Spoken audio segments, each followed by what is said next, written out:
बिस्मिल्लाहिर्रहमानिर्रहीम, अस्सलाम वालेकुम नाज़रीन। आज के इस खसूसी प्रोग्राम में हम आपको खुशामदीद कहते हैं। खसूसी इसलिए क्योंकि बजट 2025 और 26 को बलाखिर कौमी असम्बली में पेश कर दिया गया है। इस बजट के अंदर आम आदमी को क्या फ़ायदा है, तनख्वाहदार तबके के लिए क्या है इस बजट के अंदर, क्या इस बजट के बाद महंगाई में इजाफा होगा या कमी होगी, एक बहुत बड़ा सवाल है। क्या ये बजट के बाद क्या पेट्रोल की कीमत और उसके बाद बिजली की कीमत बढ़ने वाली है, बहुत से सवाल हैं। बजट की तफसीलात आपके साथ शेयर करेंगे, लेकिन उससे पहले आपसे दरख्वास्त कि हमारे चैनल को जल्दी से सब्सक्राइब कर लें और वीडियो अच्छी लगती है तो उसको लाइक करें और कमेंट्स के अंदर अपनी राय का इजहार करें कि बजट ये आपको कैसे लगता है।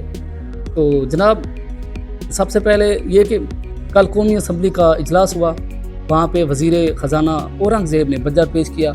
लेकिन याद रहे कि बजट पेश करने से पहले वज़ीर आज़म की ज़ेर सदारत कैबिनेट का इजलास हुआ, जहाँ पे वज़ीर ख़जाना थे, उन्होंने अपनी कैबिनेट को जो है अपना बजट के ऊपर ब्रीफिंग दी।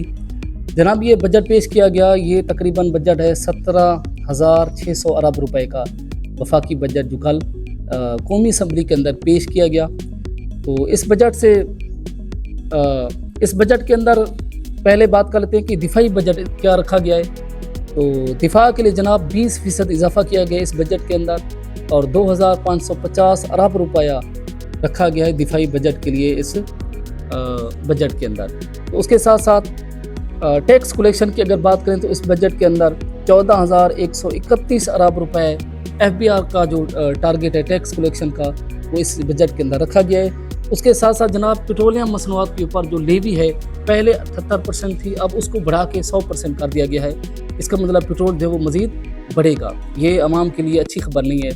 उसके साथ साथ नाज़रीन, अगर सरकारी मुलाजमीन की बात करें तो उनकी जो तनख्वाह है उसमें 10% इजाफा किया गया है। पहले ये कहा जा रहा था कि 6% होगा, फिर वज़ीर आज़म की ज़ेर सदारत जो कैबिनेट का इजलास हो उसके अंदर ये फ़ैसला किया गया कि जो सरकारी मुलाजमीन है उनकी जो तनख्वाह है उसके अंदर 10% जो है वो इजाफा कर दिया गया है। उसके बाद पेंशन में अगर देखा जाए तो उसके अंदर उन्होंने 7% इजाफे का फ़ैसला किया है। यानी इस बजट के अंदर पेंशन हज़रात जो हैं उनके लिए खुशखबरी ये है कि उनके जो पेंशन उसमें 7% इजाफा करने का फ़ैसला किया गया। उसके साथ साथ जनाब चीज़ें महंगी होंगी। आपके साथ अभी मैंने जिक्र किया है पेट्रोलियम मसनूआत के ऊपर जो लेवी है उसको बढ़ा दिया गया, इसलिए पेट्रोल जो है अब मज़ीद महंगा होगा। उसके साथ साथ बिजली भी महंगी होगी, काफ़ी चीज़ें महंगी भी होंगी, कुछ ना कुछ चीज़ें जो वो सस्ती होंगी। अब ये इसको अवाम दोस्त बजट भी कहा जा सकता है और अवाम दुश्मन बजट भी कहा जा सकता है। अब सवाल ये है कि ये बजट अवाम के लिए कितना फ़ायदेमंद होगा।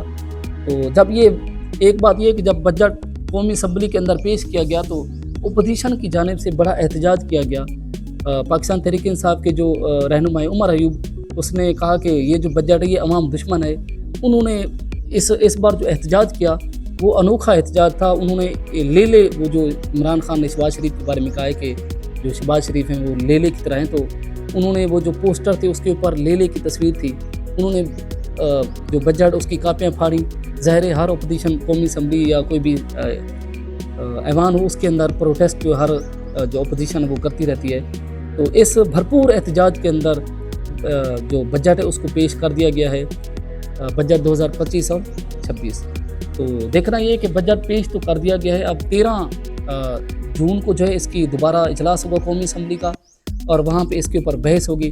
उसके बाद कौमी असम्बली से ये प्रूव होगा, उसके बाद सेनेट बन जाएगा, फिर ये जो बजट है बजट 2025-26। बहरहाल देखना ये है कि आने वाले वक्त में क्या इसके असरात पड़ते हैं आम आदमी की ज़िंदगी के ऊपर। तो ये थी हमारे आज की वीडियो, उम्मीद है आप पसंद आई होगी। मिलते हैं अगली वीडियो में। अल्लाह हाफ़िज़।